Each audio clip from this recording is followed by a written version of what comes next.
श्रीगुरुभ्यो नमः। हरिः ॐ।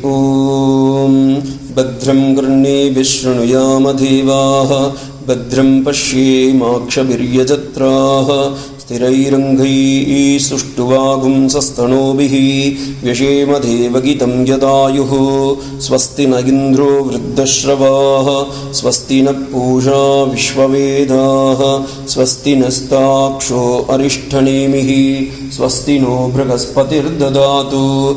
ॐ शान्तिः शान्तिः शान्तिः।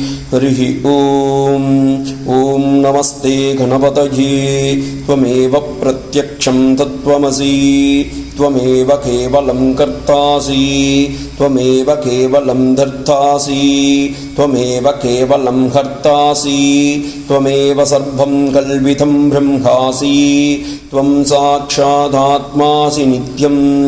ऋतं वक्ष्मि सत्यं वच्मि, अवत्वं माम् अववक्तारम् अवश्रोतारम् अवधातारम् अवधातारम् अवानूचानवशिष्यम् अवपश्चात्तात् अवपुरस्तात् अवोत्तरात्तात् अवदक्षिणात्तात् अवचोर्ध्वात्तात् अवाधरात्तात् सर्वतो मां भागि भागि समन्तात्। त्वं वाङ्मयस्त्वं चिन्मयः, त्वमानन्दमयस्त्वं ब्रह्ममयः, त्वं सच्चिदानन्दाद्वितीयोऽसि, त्वं प्रत्यक्षं ब्रह्मासि, त्वं ज्ञानमयो विज्ञानमयोऽसि। सर्वं जगदिदं त्वत्तो जायते,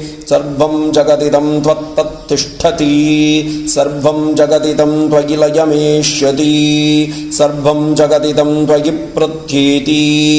त्वं भूमिरापो नलो निलो नभः, त्वं चत्वारि वाक्पदानि, त्वं गुणत्रयातीतः, त्वम् अवस्थात्रयातीतः, त्वं देहत्रयातीतः, त्वं कालत्रयातीतः, त्वं मूलाधारे स्थितोऽसि नित्यं, त्वं शक्तित्रयात्मकः, त्वां योगिनो ध्यायन्ति नित्यं।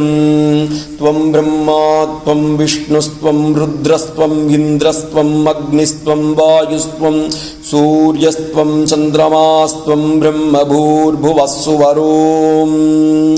गणाधिं पूर्वमुच्चार्य वर्णाधिं तदनन्तरम् अनुस्वारपरतरः अर्धेन्दुलसितं तानेन ऋद्धम् एतत्तनुमनुस्वरूपं।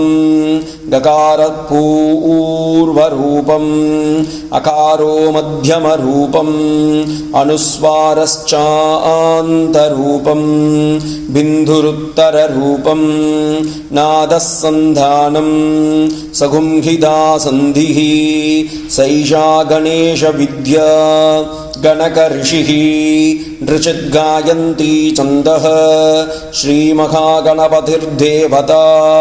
ॐ गङ्गणपतये नमः। ॐ एकदन्ताय विद्महे वक्रतुण्डाय धीमहि तन्नो दन्ति प्रचोदयात्। एकदन्तं चतुर्हस्तं पाशमङ्कुशधारिणं रथं च वरदं हस्तैर्बिभ्राजं मूषकध्वजं रक्तं लम्बोदरं शूर्पकर्णघुं रक्तवाससं रक्तगन्धानुलिप्ताङ्गं रक्तपुष्पैः सुपूजितं भक्तानुकम्पितं देवं जगत्कारणमच्युतम् आविर्भूतं च सृष्ट्यादौ प्रकृते पुरुषात् परम्। एवं ध्यायसि यो नित्यं स योगी योगिनां वरः नमो व्रातपतये नमो गणपतये नमः प्रमदपतये नमस्ते अस्तु लम्बोदराय एकदन्ताय विघ्नविनाशिने शिवसुताय श्रीवरदमूर्तये नमो नमः।